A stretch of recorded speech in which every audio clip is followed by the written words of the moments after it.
once you retire, many things just sort of disappear. They vanish. Now I've been retired for almost going on for 2 years now, and I've realized some of these things I expected to go away and other things that actually took me by surprise. I want to break this down because there's 10 things I want to summarize for you to expect if you're looking at retiring, or you're even considering it, or maybe you're going through some of the same things and you've been retired as well. Welcome back to the hustle, everybody, and welcome back to the grind, and thanks so much for joining in. And I want to talk about these 10 items because the first one really hit me really hard, and I noticed it absolutely went away, but it took some time. Because things like burnout are one of the key things that absolutely take us down. It's hard on the health, it stresses you out. And when everybody thinks about burnout, they assume burnout at your job, you're working too hard, you're putting in long hours, and it just makes you tired, fatigued. But you know what? Burnout is more than just feeling fatigued and worn out. I mean, you could feel tired after a long, hard day's work, but it doesn't mean you're burnt out. See, in fact, what I found was burnout is a situation where it's more chronic. It induces stress.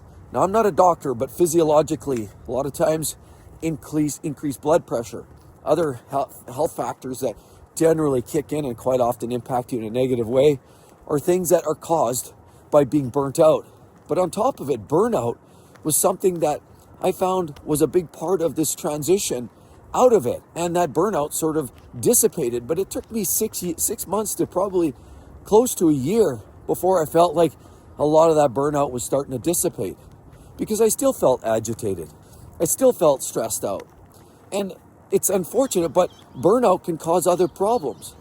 And it's not just the physical or physiological issues. Burnout also makes you get to the point where you just don't love those things you used to love, those passions in life, those things that you once longed for, that Sunday morning golf game, that little sports car that you have, maybe even that motorcycle, going off-roading with the buddies for a weekend, doing that flying fishing trip. I could give you a list upon list of factors that are impacted by burnout.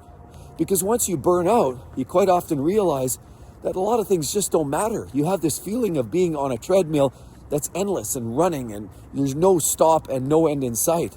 And you just don't have enough energy. And eventually get to the point where you're done. You're checked out, you're worn out. And sometimes it's just a real tragic ending to a bad storyline. But this is what I felt was burnout. Unfortunately, after I departed and moved on, a lot of that burnout feelings, a lot of the things I used to like, I started not really caring too much, start to come back. I started caring a little bit more. The apathy started to wane. I started feeling a little bit better physically. So burnout is surprising how much impact it can have on your life. Another thing that I realized that went away, and I'm absolutely grateful for it, and that's things like performance reviews, performance conversations. I mean, let's be honest. All that is a justification for your company to talk you down, tell you how little you've done, how inadequate you are. And even when there's a good performance review, it's a thanks for coming out. But there's usually always a but at the tail end. You've had a great year, but you can work a little bit on this polish of your reports. But you can maybe take on a little bit more work because you kind of like to leave a little early. There's always a but. There's usually not just an ending storyline there. There's usually something more tied to it. And performance reviews are usually just a way for some of these organizations to tie you down and say, look, we expect more from you, more from you, more from you.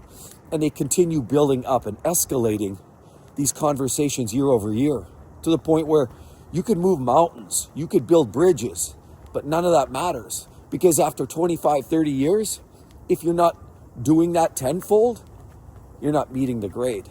And the idea of having these performance reviews just feels so degrading, feels like such a bummer and a downer. But let's be honest, that's a corporate way. Most of these companies these days like to have those conversations. Sometimes there are some positive discussions in there, but at the end of the day, having those formal discussions, performance reviews, conversations really aren't that amazing. It's just a formality. We just want to sign up and do our job.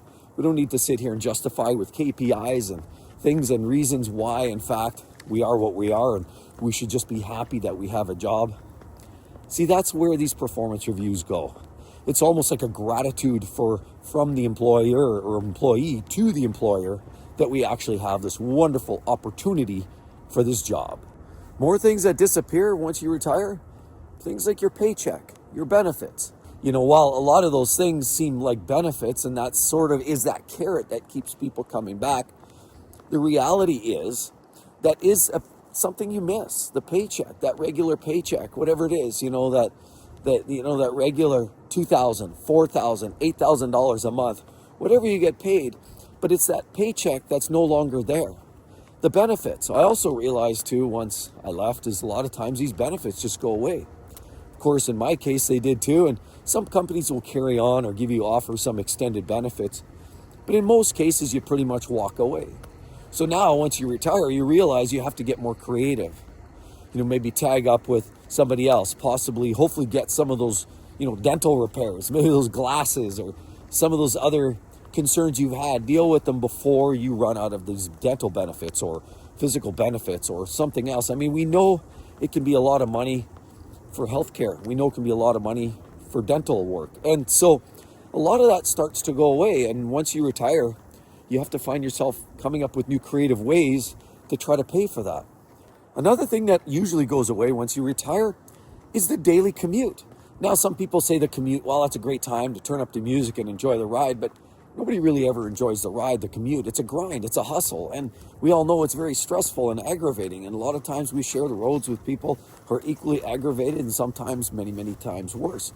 And so unfortunately, that aggravation adds to stress levels, and that's something that I'll never miss, but I'll be honest, it's that commute that I also don't miss, and it's something that does go away in most cases. Now, a lot of people still like to get out and do things and hobbies, but if you can do it outside of that hustle and that grind, I mean, while everybody's commuting right now, I can wait an hour or two. If I need to do a little errand, I'll wait till all the majority of the groups head off to their work sites, and then I head out to the bank or whatever kind of errands. And that's the beauty. It's not a grind anymore. It's not that hard commute that is very aggravating and stressful. And when you think about it, the commute is time you just never, ever get back. I mean, let's be honest. You think about an hour to work in the morning, hour to work afternoon. You do that 2 hours a day times 5 days, that's 10 hours a week, times 50 weeks of the year. Now you're at 500 hours. How many weeks of your life have you given up that you don't get paid for, you can never get back, and it's gone? It's time that's valuable. And we know time is valuable as we age. We just can't get past that. That's a reality, that time is limited. And when I'm wasting it, stressing out behind the wheel, I love driving too, by the way. But when I'm hustling through the grind and trying to navigate busy traffic or stop and go and stop and go and stop and go, that's not fun. That's not enjoyable. It's stressful. And it's time that I'm not really doing anything else. It's not like you can do other things. You can't blend it with other tasks. I mean, you shouldn't be. I've seen some people try to do their makeup or try to do other things while they're driving. Should never be done that way. But let's be honest. It's time that you'll just never get back. And that's just something that I just don't miss, and something that has largely gone away. Another thing that goes away once you retire, I mean, a lot of people really have a trouble with actually disconnecting, and a lot of people resonate when I talk about this because it does hit people a lot of times really, really hard. Some people can walk away from the money. Some people can walk away from the social atmosphere. But a lot of people struggle with that loss of identity, the idea of I was a doctor, a lawyer, a nurse, an engineer, whatever it was. And a lot of people struggle with that change, that shift, and all of a sudden, you're not that electrical engineer anymore. You're not that doctor. You're not that supervisor. You're Joe Blow. You're like everybody else. And guess what? A lot of people really struggle with that. But honestly, I've had a fairly easy transition out of that because I've had a very fruitful career and I've done many different things and many great things and some things that maybe weren't that great. But I look at it as like a sum of my experiences. And I don't look at it like something I struggle to hold on to and grasp. A lot of people do though. And that's a reality that unless you're ready for it, it's going to potentially have an impact. It's a struggle. A lot of people do struggle with that. The idea of letting go. It's just not easy for some people to do. The next one that I don't miss at all, and it's something that went away, and it's that pressure to prove to others how good you are, the pressure to prove yourself.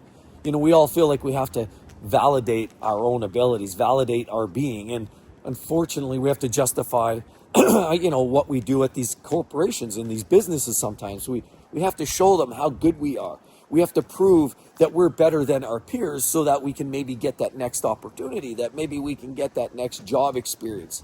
But that whole idea of trying to prove yourself constantly, day in, day out, trying to show the boss what you can do, how you can do it. Try to be innovative. Try to validate through KPIs, key point indicators, how good you are, the numbers, the success you've brought to the table.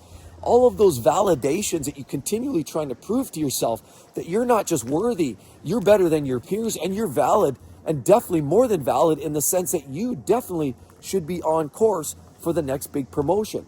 That's something that I had no problems walking away from. And trust me, when the whole idea of trying to prove yourself seems to be just overloading, then you transition into that space of stress and anguish. And we talked about burnout, because in this pursuit, this endless pursuit of trying to prove yourself, you eventually just burn out, which takes you to the first point, which it's almost a two birds with one stone, because at that point, you pretty much just say, I've had enough, I'm good. And so once you retire, that whole idea of trying to prove yourself to a whole host of people that really just don't matter and they're all largely insignificant just vaporizes.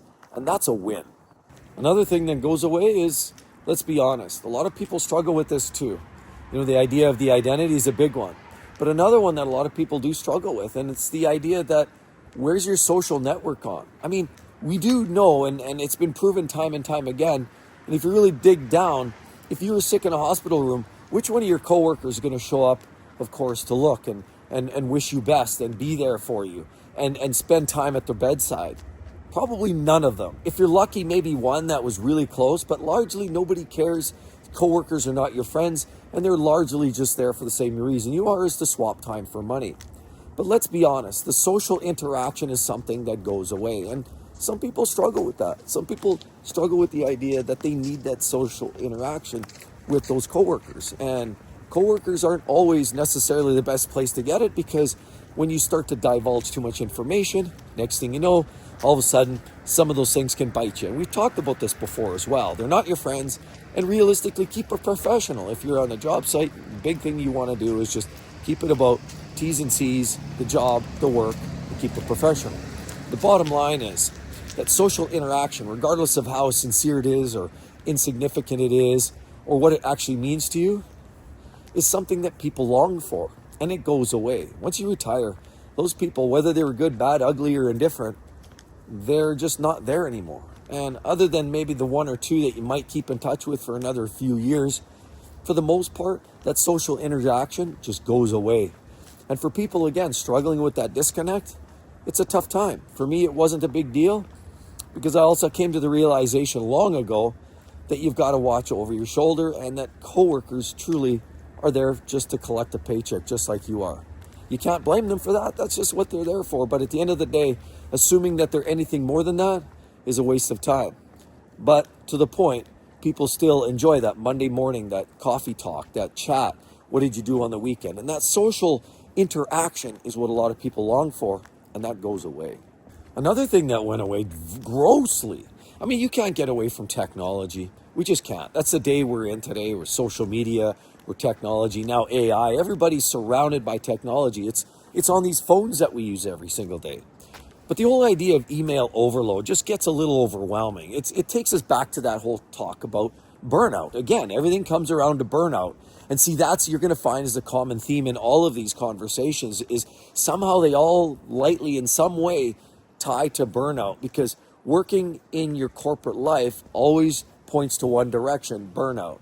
And of course, email overload is one of those. I mean, how many times have you left for a vacation for a week or 2 weeks? I know I have. I come back and all of a sudden there's 582 emails that I have to answer now. Now you start bulking them up. Then, of course, you select them, you build them to, the last of a string of emails, the way you organize them, and then you say, you know what, I'm not even following this whole train. I'm just going to read the last email, see where everything got, and then delete the whole bunch. You have to start learning how to manage that. But it's that management. It's that whole idea of this email overload just absolutely is overloading and causes burnout. Just, you can literally go away for 2 weeks, come back, 500, 600 emails, come back. You spend the next 2 weeks just trying to play catch up and just trying to get reinformed as to what's been going on while you're away. It's just overloading. It's stressful, adds extra work, and quite honestly, in many ways, is largely pointless. So it's just one of those things. Once you retire, I know I certainly see it. I still get emails, my personal emails. I get things related to, my little side hustle stuff, and as well, even just personal things that I'm dealing with, of course, with the sale of my parents' house and the executor estate stuff. I mean, those kind of things you're still dealing with. You get the odd email here or there, or more personal stuff, whether it's related to, our kids, some of their events and things like that. But things are manageable. You can read an email, you can digest it, you can take it in and realize, oh, okay, now I have to respond. You can take your time with it, and that's more manageable. But email overload, that pretty much goes away once you retire. Another thing, when you're working in your career, obviously things are busy, busy, busy, busy, busy. Go, go, go. 40, 50, 60, 70 hours a week. Go, go, go. You get home, you make your dinner, you have a shower, tuck your kids in, and go to bed. And this rinse, lather, repeat. This goes on, and it goes on and on for 10, 20, 30 years. Then you get to the point where you start realizing, what do we do this for? My hobbies went away. I don't care about that sports car anymore. That, I talked about some of the stress and the anxiety, and again, how this ties in with overload. Again, it starts to lead into this. You don't have time for those hobbies. You lose track of those hobbies. You don't care anymore. You just don't have time for the hobbies and the pastimes and the holidays and the vacations and those times that you just enjoy living a little bit of life. That's all we ask for, right, in this world. Just to live a little bit of our life. We were granted this life. We feel very blessed, but then we get stuck.